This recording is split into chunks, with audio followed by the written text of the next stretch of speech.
வணக்கம். நான் இளங்கோவன். வடமாகாணத்திலே இருக்கும் காணிகள் தொடர்பான பிரச்சனைகளை ஆராய்வதற்காக காணி உரிமைக்கான கூட்டணி அமைப்பு இன்று இங்கு விஜயம் செய்து இங்கு ஒரு கலந்துரையாடல் நடத்தியது யாழ்ப்பாணத்தில். இதில் முக்கியமாக தற்போது வடமாகாணத்தில் இராணுவம் சுயேட்சை காணிகள் மற்றும் வேறு திணைக்களங்கள் அமைச்சுகளால் சுவீகரிக்கப்பட்ட காணிகள் தொடர்பான பிரச்சனைகள் முக்கியமாக முன்வைக்கப்பட்டது. இதில் முக்கியமாக இராணுவம் வடபிராந்தியத்தில் பல இடங்களில் காணிகளை சுவீகரிச்சிருக்கின்றது. இந்த காணிகளை உடனடியாக திரும்பி தருவதாக என்பிபி அரசாங்கமும் ஜனாதிபதி அனுரகுமார திசாநாயக்கவும் அவர்களுடைய தேர்தல் பிரச்சாரங்களின் நேரத்தில் அவர்கள் கூறியிருந்தார்கள். அவர்களுடைய இந்த வாக்குறுதியை நிறைவேற்றுமாறும் உடனடியாக நிறைவேற்றி மக்களுடைய காணிகளை தங்களுக்கு திரும்பி தரவும் நாங்கள் கேட்டுக்கொள்ள விரும்புகின்றோம். இங்கிருக்கும் பொதுமக்கள் அனைவரும் அதைத்தான் வலியுறுத்தினார்கள். கட்சி பேதமின்றி இந்த கோரிக்கையை நாங்கள் வைத்திருந்தோம். அதே நேரத்தில் ஏனைய பிரச்சனைகள், அதாவது தையட்டில் இருக்கும் சட்டவிரோத விகாரை தொடர்பாகவும், அதே நேரத்தில் வேறு பகுதிகளில் அபிவிருத்திக்காக மக்களுடைய காணிகளை முறையற்ற முறையில் அரசாங்கம் சுயேட்சைக்கு முற்படுவதும் தனியாருக்கு வழங்க முற்படுவதையும் எதிர்த்தும் இந்த கூட்டத்தில் கருத்து தெரிவிக்கப்பட்டது. அது தொடர்பாகவும் வடமாகாண ரீதியாக தொடர்ச்சியான நடவடிக்கைகள் எடுப்பதாக இந்த கூட்டணி ஊடாக வடபிராந்தியத்தில் இருக்கிற அமைப்புகள் சேர்ந்து நாங்கள் அதை முன்னெடுப்போம். நன்றி. அனைவருக்கும் வணக்கம். நான் சுகுமாரி சாருஜன், யாழ்ப்பாணம் தையீட்டியை சேர்ந்த நான்.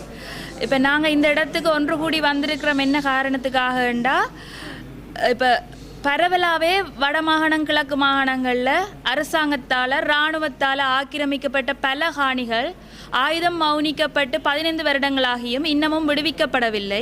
இதற்காக நாங்கள் கடந்த அரசாங்க ஆட்சி காலங்களிலும் பல்வேறு வகையான போராட்டங்களிலும் ஈடுபட்டு வேறு வகைய கடிதம் மூலமாக சம்பந்தப்பட்ட அதிகாரிகளுக்கும் தெரிவிக்கப்பட்டும் எந்தவித பலனும் ஏற்படாத விடத்து இப்போது வந்திருக்கும் ஆட்சி மாற்றத்திற்கு இணங்க நாங்கள் மீண்டும் அதுகளை வலியுறுத்த வேண்டும் என்று இன்று நாங்கள் ஒன்று கூடியிருக்கிறோம்.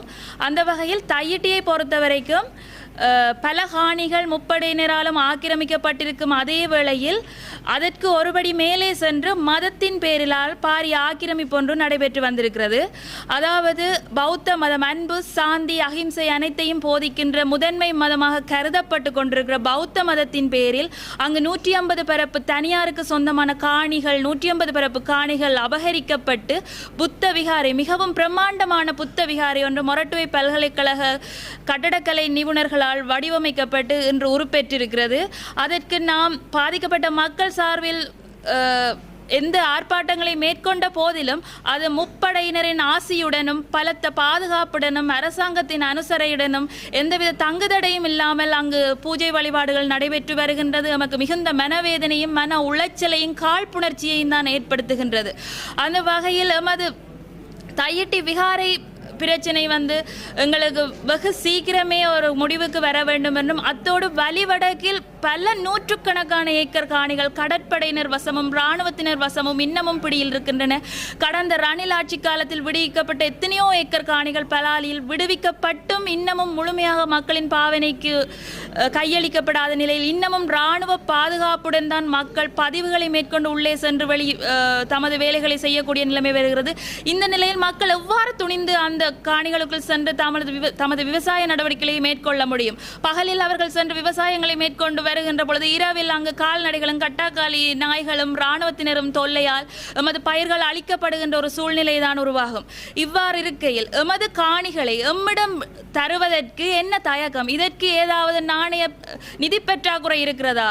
வெளிநாட்டு முதலீடுகள் அவசியமா? அந்நிய செலாவணி தேவையா? எதுவுமே தேவையில்லை. எமது உறுதிக்காணிகள் எம்மிடம் தருவதற்கு இன்னும் என்ன தயக்கம் என்று எங்களுக்கு விளங்கவில்லை. அத்துடன் தற்போதைய அரசாங்கம் நாட்டை பொருளாதார ரீதியில் நிமித்த வேண்டும், அபிவிருத்திகளை செய்ய வேண்டும் என்று பலத்த முனைப்பு காட்டுகிறது. இதற்கு நாங்கள் தெரிவிக்கும் ஒரே வழி வடக்கு காணிகள் விடுவிக்கப்படுமானால் பெரும்பாலான மீன்பிடி தொழிலும் விவசாய உற்பத்திகளும் எமது பிரதேசங்களிலேயே நிகழ்ந்து வருகின்றன. 1990-80களில் லொரி கணக்குகளில் இங்கிருந்து வெங்காயமும் மற்ற உற்பத்தி பொருட்களும் தென்னிலங்கைக்கு ஏற்றுமதி செய்யப்பட்ட வரலாறுகளை நாம் கேட்டிருக்கிறோம். அதே மாதிரி எமது காணிகள் விடுவிக்கப்படும் இடத்து பொருளாதாரம் தானாகவே நிமிர்வடையும் என்பதையும் தெரிவித்துக் கொள்கிறோம். அவ்வளவு படையினரும் எமது காணிகளில் தக்க வைக்கப்பட்டு எமது காணிகளை பாதுகாப்பதற்கு பில்லியன் கணக்கில் செலவிடுகிறார்கள். எதற்காக? அந்த காட்டு நிலங்களில் வளரும் இப்பிலிப்பில் பற்றைகளை பாதுகாத்துக் கொள்வதற்காக அவ்வளவத்தையும் செலவிடுகிறார்கள். எமது காணிகளை எம்மிடம் தாருங்கள், நாம் விவசாயங்களை மேற்கொண்டு, நாம் மீன்பிடிகளை மேற்கொண்டு, நாம் எமது பொருளாதாரமும் வளர்ச்சியடையும், ஒருங்கே நாட்டின் பொருளாதாரமும் வளர்ச்சியடையும். எனவே இந்த பால் அமைப்பினரூடாக இறுதி நம்பிக்கையாக நாம் வந்துள்ளோம். இந்த பால் அமைப்பின் ஊடாக ஒரு உயர் அதிகாரிகள் சம்பந்தப்பட்ட அமைச்சர்களுடன் நாம் ஒரு கலந்துரையாடல் முன்வைக்க வேண்டும் என்பதை இங்கு கேட்டுக்கொள்கிறோம். அப்படி நடைபெறாத இடத்து நாம் எதற்கும் துணிந்து விட்டோம். எமக்கு தந்த ஏமாற்றங்களும் வலிகளும் கொஞ்சம் நஞ்சமில்லை. நாம் எமக்கு எதற்கும் துணிந்து விட்டோம். எமது காணிகளில் நாம் அத்துமீறி நுழைவோம். ஒரு குறிப்பிட்ட கால எல்லை தருகிறோம். அதற்குள் எமது காணிகள் விடுவிக்கப்படாத விடத்து எமது காணிகளுக்குள் நாம் அத்துமீறி எமது உறுதிகளுடன் பிரவேசிப்போம். எமக்கு நடக்கும் அக்கிரமங்களுக்கு அனைவரும் ஒன்று திரண்டு வர வேண்டும் என்று கேட்டுக்கொள்கிறேன். நன்றி, வணக்கம். அனைவருக்கும் வணக்கம். வடக்கு மாகாண ரீதியாக காணி உரிமைக்கான ஒரு மக்கள் அமைப்பின் ஒரு மக்கள் எதிர்கொள்கிற காணி பிரச்சனை, வடக்கு மாகாணத்தில் மக்கள் எதிர்கொள்கிற காணி பிரச்சனை சம்பந்தமாக நாங்கள் ஆராயப்பட்டது. அந்த வகையில் வடக்கு கிழக்கு பொறுத்தளவில் அநேகமான காணிகள் பாதுகாப்பு படைகளினால் ஆக்கிரமிக்கப்பட்டுள்ள மக்களின் உறுதி காணிகள். அந்த வகையில் நாங்கள் சொல்கிறோம், யுத்தம் முடிஞ்சு 15 வருஷம் கடந்தும் இன்றைக்கு கிட்டத்தட்ட இலங்கையின் இராணுவ வீதத்தில் 16 டிவிஷன் இராணுவம் வடக்கிலையும் கிழக்கிலையும் தான் இருக்கின்றது. அப்போ அந்த இராணுவங்களை அந்த இடங்களிலிருந்து அகற்றினாலே மக்களின் காணி பிரச்சனைகள் இலகுவாக தீர்க்கப்படும். குறிப்பாக சொல்லப்போனால் யாழ் மாவட்டம் 1025 சதுர கிலோமீட்டர் பரப்பளவு. அந்த பரப்பளவில் அநேகமாக யாழ்ப்பாணம் மாவட்டத்தில் உள்ள 15 பிரதேச பிரிவுகளிலும் இராணுவ முகாம்கள் இருக்கின்றன. அந்த முகாம்கள் உடனடியாக மக்களின் காணிகளிலிருந்து அகற்றப்பட வேண்டும். மக்களின் துறைமுகங்கள், மீன்பிடி துறைமுகங்கள் இராணுவ வசம் இருக்கின்றது. அந்த துறைமுகங்கள் விடுவிக்கப்பட்டு மக்கள் சுதந்திரமாக தொழில் செய்ய வேண்டிய உருவாக்க வேண்டும். அதேபோல் விவசாய நிலங்கள் பலாலி வலிகாமம் வடக்க பொறுத்தளவில் பெருமளமான விவசாய நிலப்பரப்புகள் இன்றைய காடாக இருக்கின்றது. உங்களுக்கு எனக்கு முதல் கதைச்சிருக்க விரிவாக சொல்லிவிட்டாங்க. இன்றைக்கு வடக்கில் இராணுவம் ஒரு பக்கத்தால் காணியை ஆக்கிரமிக்குது, ஒரு பக்கத்தால் பௌத்தமயமாக்கல் சொல்வது பௌத்தமயமாக்கல் விகாரைகள் கட்டப்படுகின்றது, தொழில் திரைக்களம் காணியை கைப்பற்றுகின்றது, வன ஈவரச கைப்பற்றுகின்றது, வன இலகா பாதுகாப்பு திறன் கைப்பற்றுகின்றது, கரையோர பாதுகாப்பு ஒரு திணைக்களங்கள் தான் காணி கைப்பற்றப்படுது. நாங்கள் சொல்வது என்ன சொன்னால், மக்களின் காணிகள் மக்களுக்கு வழங்கப்பட வேண்டும். அந்த வகையில் எதிர்வரும் காலங்கள் 2025ஆம் ஆண்டு துறை சார்ந்த அமைச்சர்கள், காணி அமைச்சர், பௌத்த அமைச்சர், பௌத்த விகார அதுக்குரிய பௌத்தாசனத்துக்குரிய அமைச்சர், வனஜீவ திணைக்களங்கள், வன இலகா பாதுகாப்பு திறன்கள் போன்ற அமைச்சர்களை சந்தித்து மக்களின் காணிகளை மக்களுக்கு விட வேண்டும் என்று நாங்கள் கேட்டுக்கொள்கிறோம். குறிப்பாக வடக்கு மாகாணத்தில் முல்லைத்தீவு மாவட்டம் அதிகளவான காணி பிரச்சனையை சந்தித்து முகம் கொடுத்து கொண்டிருக்கிறது. அதேபோல் வவுனியா மாவட்டம், இங்கே மன்னார் மாவட்டம், கிளிநொச்சி மாவட்டம், யாழ்ப்பாணம் மாவட்டம் என்று 5 மாவட்டங்களும் முழுமையாக இராணுவத்தால் தான் காணிகள் கைப்பற்றப்பட்டு கொண்டிருக்கிறது. ஆகையால் மக்களின் காணிகளில் இராணுவம் தொழில் செய்கின்றது. காரநகர் நீலங்காட்டில் மக்களில் காணி மீன்பிடி துறைமுகத்துடைய காணி இன்றைக்கு இராணுவம் கடற்படை பிடிச்சு வச்சுக்கின்றது. அதேபோல் துறைமுகத்தால் நாங்கள் காரநகர் ஊர்காவத்தில் பாதையாக இறங்கி வர முன்னுக்கு இருக்கின்றது அது மடத்து வளம் என்று சொல்லி, அது ஏற்கனவே சீனூர் கொம்மனில் வேலை செய்த மக்களுக்கு வழங்கப்பட்ட காணி. அந்த காணி அந்த காணிக்கான உறுதிகள் மக்கள்கிட்ட இல்லாட்டிலும் அந்த காணிக்க மக்கள் இருந்ததுக்கான ஆதாரங்கள் இன்றைக்கும் வச்சிருக்கணும், தேவையான ஆதாரங்கள் இருக்குது. அப்போ மக்களில் காணிகள் மக்களுக்கு வழங்கப்பட வேண்டும் என்பது காணி உரிமைக்கான மக்கள் அமைப்பு தெளிவாக இருக்கின்றது. நாங்கள் எங்களில் கணக்கு அன்னளவான எங்களில் விகிதாசார கணக்கின்படி இன்றைக்கு யாழ் மாவட்டத்தில் 3500க்கு மேற்பட்ட காணிகளை இராணுவ பாதுகாப்பு பட வச்சிருக்கின்றது.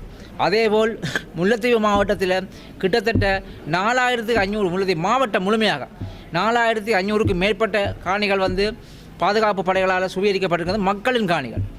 அதேபோல் கிளிநொச்சி மாவட்டத்திலும் பெருவளவான காணிகள் பச்சிலப்பள்ளி பிரதேசத்தில், கிளிநொச்சி மாவட்டத்தில் பச்சிலப்பள்ளி பிரதேசத்தில் பெருவளவான காணிகள் கையகப்படுத்தப்பட்டிருக்கின்றது. முழங்காவில் பகுதியில் அது மக்களின் காணிகள் இல்லாட்டிலும் மக்கள் குடியிருந்த காணிகள் அதாவது 96ஆம் ஆண்டு யாழ்ப்பாணத்திலிருந்து இடம்பெயர்ந்த தீவக பகுதி மக்கள் அங்கே இருந்து கடல் தொழில் துறைமுகங்கள் அன்புபடுத்த துறைமுகங்கள் ஆக்கிரமிக்கப்படுகின்றது. மக்களின் காணிகள் மக்களின் துறைமுகங்கள் உடனடியாக விடப்பட வேண்டும், மக்களுக்கு கையளிக்கப்பட வேண்டும் என்பதை நாங்கள் வலியுறுத்துகின்றோம். அந்த வகையில் நாங்கள் எதிர்காலத்தில் காணி உரிமைக்காக தொடர்ந்து போராடுவோம். மக்களின் காணிகள் மக்களுக்கு வழங்கப்பட வேண்டும் என்றுதான் எங்களோட குறிக்கோளாக இருக்கின்றது. அந்த வகையில் நாங்கள் அதுக்கான செயல்பாடுகளை மிக தீவிரமாக மேற்கொள்வோம் என்பதை சொல்லிக்கொள்ள விரும்புகின்றேன். அனைவருக்கும் வணக்கம். நான் வலிகாமம் வடக்கு பிரதேசத்தை மையமாக கொண்டு எங்களது பாமர விவசாயிகள் மீன் கடற்தொழிலாளர்கள் மற்றும் சிறு சிறு கைத்தொழில்கள் அத்துடன் மது பிரதேசத்திலே வாழுகின்ற மக்களின் விவசாய கைத்தொழில்கள் எல்லாவற்றிற்கும் பாதுகாப்பாக இருந்த மது பிரதேசம் 1987 இருந்து கிட்டத்தட்ட இற்ற வரையும் 38 வருடங்களுக்கு மேலாக இராணுவத்தின் பிடியில் சிக்கொண்டிருக்கின்றது.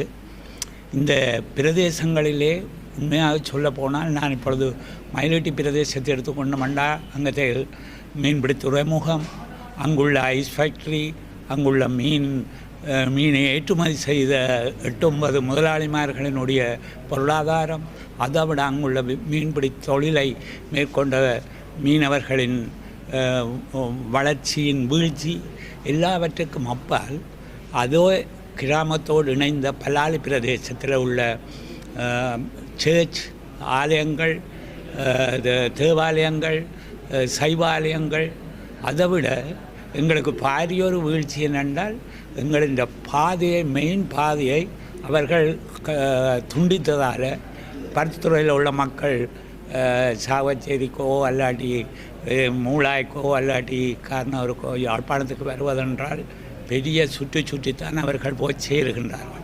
அவர்கள் இந்த பொருளாதாரத்தில் பாரிய வீழ்ச்சி ஏற்படுது. பஸ்ஸுக்கும் ஓட்டோகளுக்காகவே ஒரு சுருங்கக்கூறின் ஒரு ஆஸ்பத்திரிக்கு செல்வதென்றால் பலாலியில் இருந்து ஒரு விவசாய குடும்பம் ஒரு நோய்வாய்ப்பட்டிருக்க தெளிப்படை ஆஸ்பத்திரிக்கு செல்வதென்றால் கிட்டத்தட்ட 2500-3000 வீதம் பணத்தை செலவழித்து தான் அவர்கள் ஆஸ்பத்திரியை சென்றடையக்கூடும்.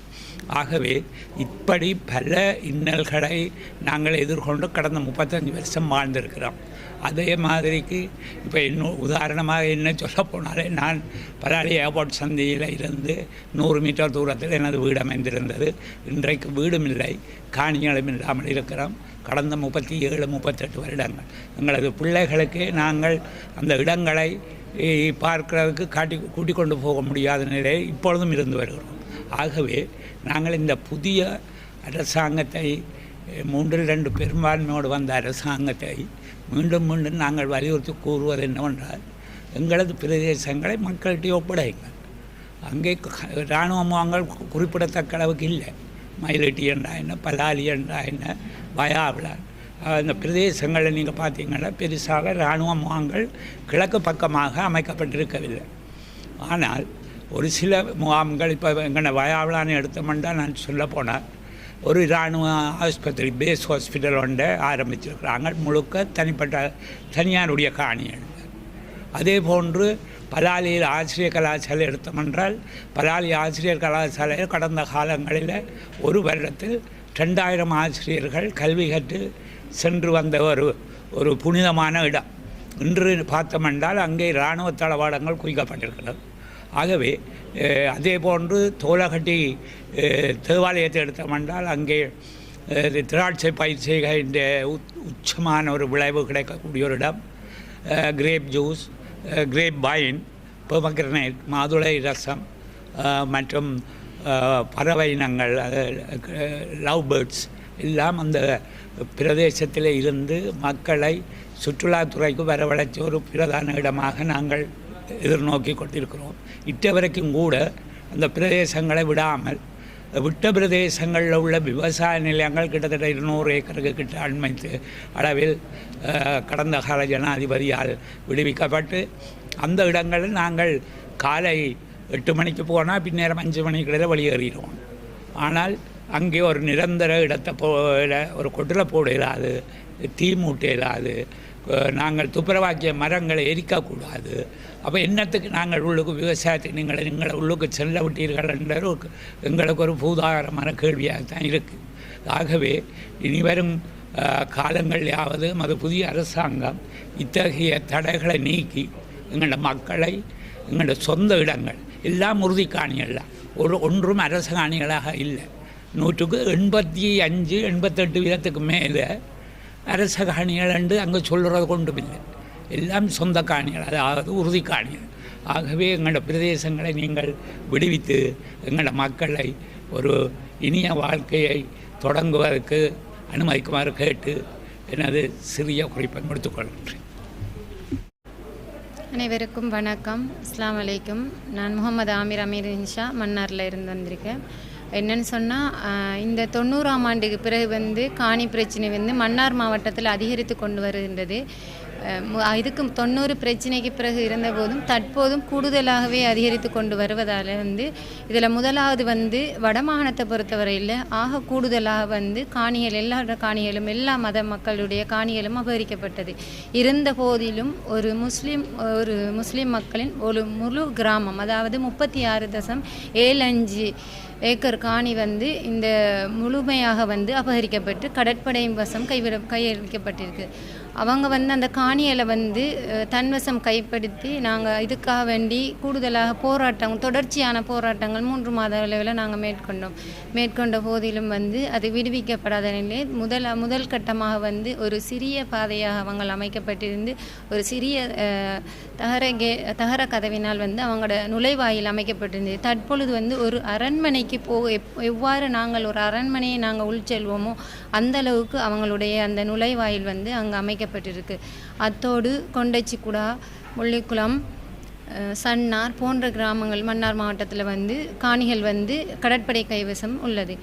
அதையும் தாண்டி தற்பொழுது அபிவிருத்தி என்ற பெயரில் வீதி, அவங்களோட தொழிற்சாலைகள் ஒவ்வாறான இதுகளுக்கு இந்த காணிகளை, மக்களோட காணிகளை அபகரித்து தொடர்ந்துமே சில இடங்களில் காணி அபகரிப்பு விடுவிக்கப்பட்டிருந்தாலும் தற்பொழுது மன்னார் மாவட்டத்தில் காணி அபகரிப்பு கூடிக்கொண்டே இருக்கிறது. வீதி அபிவிருத்திக்கென மக்களுடைய காணி எடுக்கிறாங்க.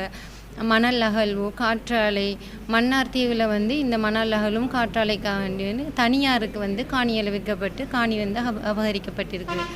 இதையும் தாண்டி எங்களுக்கு முழுமையாக எல்லா பிரதேசங்கள்லேயும் காணிகள் தற்பொழுது கூடுதலாக அபகரிக்கப்பட்டு கொண்டே வந்திருக்கு. தொடர்ச்சியாக நடந்து கொண்டே இருக்கிறது, நிறுத்தப்படவும் இல்லை. இதற்கான போராட்டங்கள் பல வகையில் நாங்கள் மேற்கொண்டிருந்தாலும் இதுவரையில் எந்த விதமான எங்களுக்கு ஒரு முழுமையாக எந்த விதமான ஒரு தீர்வுமே கிடைக்கப்பெறவில்லை. இதுக்கு முதல்ல இருந்த அரசாங்கம் இருந்தாலும் சரி, வேறு நிறுவனங்களிடம் நாங்கள் தொடர்ச்சியாக போராட்டங்களையும் எங்களுக்குரிய காணியை ஏனென்றால் முழுமையாக எங்களுக்கு ஒரு சிறு அளவு கூட ஒரு பேஜஸ் அளவு கூட எங்களுக்குரிய காணி இல்லை. எங்களோட முழு ஊருமே அவங்களோட கட்டுப்பாட்டு கீழே இருக்குது. சிலாவத்துறை கிராமம், நாங்கள் சிலாவத்துறை கிராமத்துக்கு உள்நுழைவதாக இருந்தாலும் சரி, சிலாவத்துறை கிராமத்தை விட்டு வெளியேறுவதாக இருந்தாலும் கடற்படையும் அவங்களோட அனுமதியோடு தான் நாங்கள் அதன் உள்ள நுழையணும். அவங்களோட அனுமதியோடு தான் நாங்கள் வெளியில் போவோம். இவ்வாறு நாங்கள் பல சிரமங்களை மேற்கொண்டு வருகிறோம். மையவாடிக்கு போகும் பாதையை ஆமியால் அந்த பாதையை அடைச்சி வச்சுருக்காங்க. நாங்கள் 20 மீட்டர் மையவாடி பள்ளிவாசலிருந்து மையவாடிக்குள்ளே போக வேண்டிய இடத்துல இப்போ தற்பொழுது 100 மீட்டர் 150 மீட்டர் நாங்கள் போகிறோம். அதை விட சிலாவத்துறை கிராமத்தில் இருக்கிற போலீஸ் ஸ்டேஷன் போலீஸ் நிலையம் 90க்கு முதல்ல இருந்த ஒரு தாய்மார் கழகத்தை தாய் சேய் நிலையத்தை அபகரித்து வச்சுருக்காங்க. இதையும் தாண்டி நாங்கள் தற்பொழுது நிறைய பிரச்சனைகள் எதிர்கொள்கிறோம். பெண்கள் நாங்கள் இரவில் நடமாடுறதா இருந்தாலும் அந்த ஆர்மி கேம்பில் இருக்கிற அந்த நுழைவாயில் அதில் ஆர்மி படை நிற்கும், அடுத்தது நேவி நிற்கும். இவ்வாறான தடைகளை தாண்டி தான் நாங்கள் அந்த இடங்களுக்கு போகிறோம். அபிவிருத்தி என்ற பேரில் வைத்தியசாலைக்கும் வீதி அபிவிருத்திக்கும் காணிகள் முற்றுமுழுதாக அபகரிக்கப்பட்டு கொண்டிருக்கு. இதில் நான் 90ஆம் ஆண்டுக்கு முதல்ல போகும்போது எனக்கு 4 வயது. எங்களுடைய தாய் சகோதரங்கள், தாத்தா, பாட்டி அவங்க இருந்த இடங்களை கூட நாங்கள் எங்களோட கண்ணால் நாங்கள் கண்டதில்லை. எங்களுக்கு போகணும்னு நிறைய ஆசை, நிறைய எங்களுக்குள்ளே இருக்குது. எங்களோட மனவேதனை வேதனைகள் நிறைய மனக்குமுறல்கள் இருக்குது. அதையும் தான் எங்களுக்கு வந்து அந்த இடங்களுக்குள்ளே நாங்கள் பள்ளிவாசல் 2 பள்ளிவாசல் இருக்குது, ஒரு இந்து கோயில் இருக்குது. 4 மக்களும் வந்து ஒரு மிகவும் ஒற்றுமையான நிலையில் வாழ்ந்து வந்த கிராமம் தான் இந்த சிலாவத்துறை கிராமம்.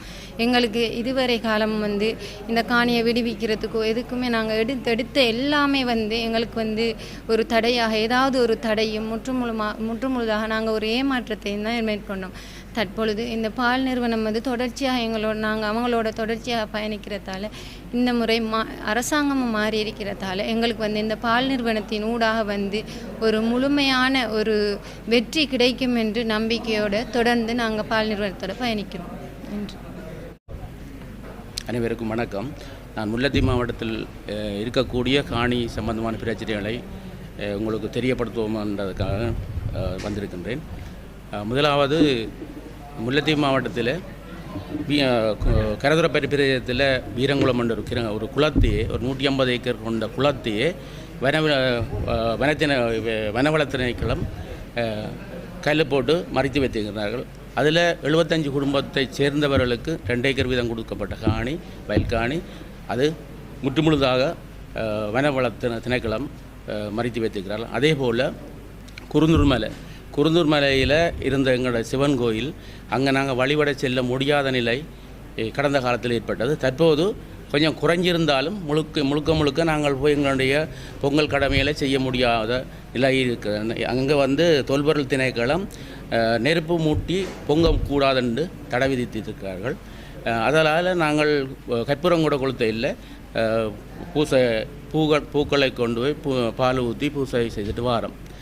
அந்த நிலைமையை எங்களுக்கு இந்த அரசாங்கம் அந்த நிலைமையில் நாங்களும் கோயில் ஏற்கனவே 800 ஆண்டுகளுக்கு முற்பட்ட அந்த கோயில் எங்களோட மூதாதையர் வழங்கின கோயில். இந்த கோயிலை நாங்கள் எங்களோட மக்களும் வழிபடுறதுக்கு நீங்கள் சம்பந்தப்பட்டவர்கள் எங்களுக்கு விட்டு தரவேணும் என்று கேட்டுக்கொண்டு, அதே நேரத்தில் முல்லைத்தீவு மாவட்டத்தில் ஏற்கனவே ஒரே ஒரு இராணுவ முகாம் இருந்தது.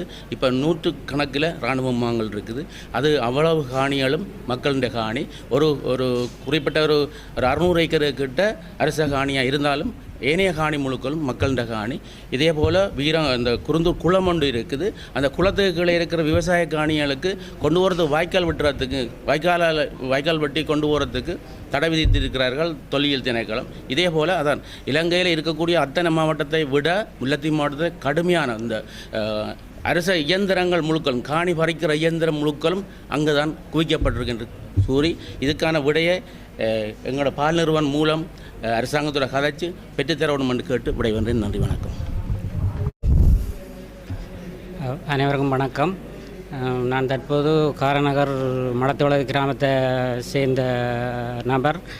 அந்த வகையில் நாங்கள் 1983ஆம் ஆண்டு நாங்கள் அந்த எங்களோட கிராமத்தை விட்டு சென்றிருந்தோம். திரும்பவும் நாங்கள் அந்த ஒரு சில காணிகள் விடுபட்டு இருக்கின்றது. நமது மடத்தோளவு காணி வந்து 44 குடும்பங்களைச் சேர்ந்த மக்கள் இருந்த நாங்கள் இப்போவும் அந்த காணியை விடுறதுக்கு, அதாவது இராணுவம் வந்து அதாவது கடற்படை, இலங்கை கடற்படை அதை சுயேர்த்தி வச்சுக்கின்றார்கள். ஆனால் அதில் படை முகாம் இல்லை, அது வெறும் காணியாகத்தான் இருக்கின்றது. இது சம்பந்தமாக நாங்கள் சில அதிகாரிகளோடு கதைச்ச போது, மற்ற இராணுவ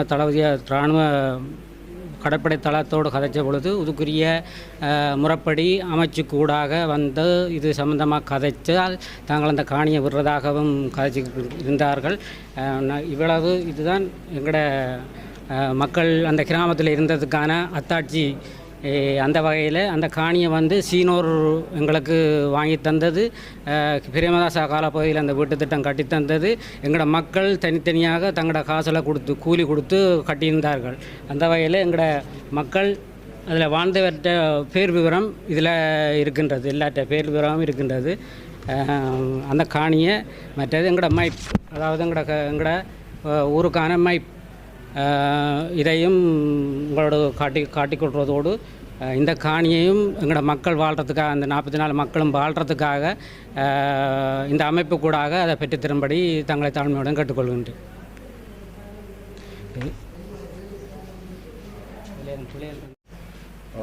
வணக்கம், எனது பேர் அச்சுதன். நான் கிளிநொச்சி மாவட்டத்திலேருந்து வந்திருக்கிறேன்.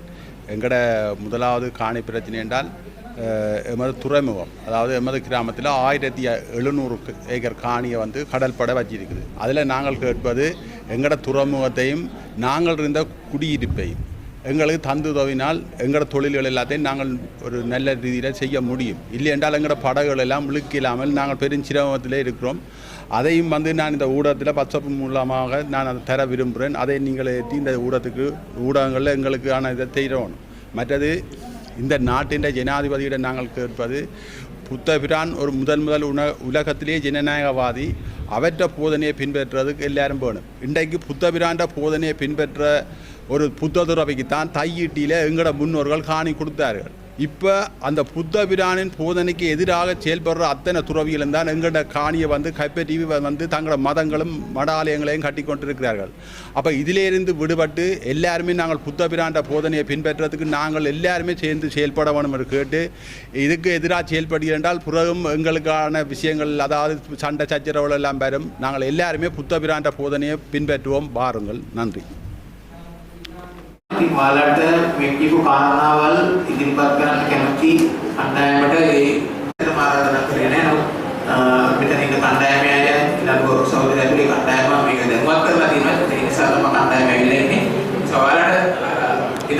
ஊடகத்திற்கு தங்களுடைய கருத்துக்களை, உங்களுடைய பிரச்சனைகளை முன்வைப்பதற்கான ஒரு சந்தர்ப்பம் அவர்கள் மூலமாகவே, அதாவது உங்களுடைய அமைப்பின் மூலமாகவே பெற்றுக் கொடுக்கப்பட்டிருப்பதாக கூறியிருந்தார்கள்.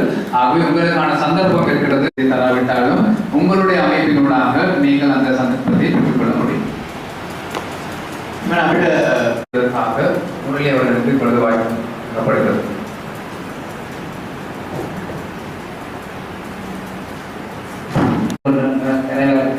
சதுர் அம்சங்களே மற்றும் பிரஜாபிரச வலையமைப்பின் ஒருங்கிணைப்பாளர் எல்எஸ்டி நிறுவனத்தின் பணியாளர்களான மலிங்க மற்றும் நட்டாசா போன்றவர்களுக்கும்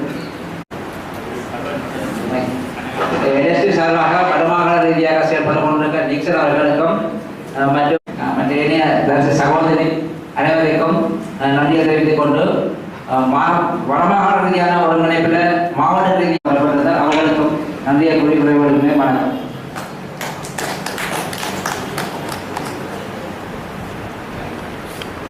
தகவல் எடுத்துட்டோம். ஆகையால இன்னும் 7 பிரதேச பிரிவில் நாங்கள் நேரடியாக சென்று தகவல் எடுக்க தேவை இருக்கு.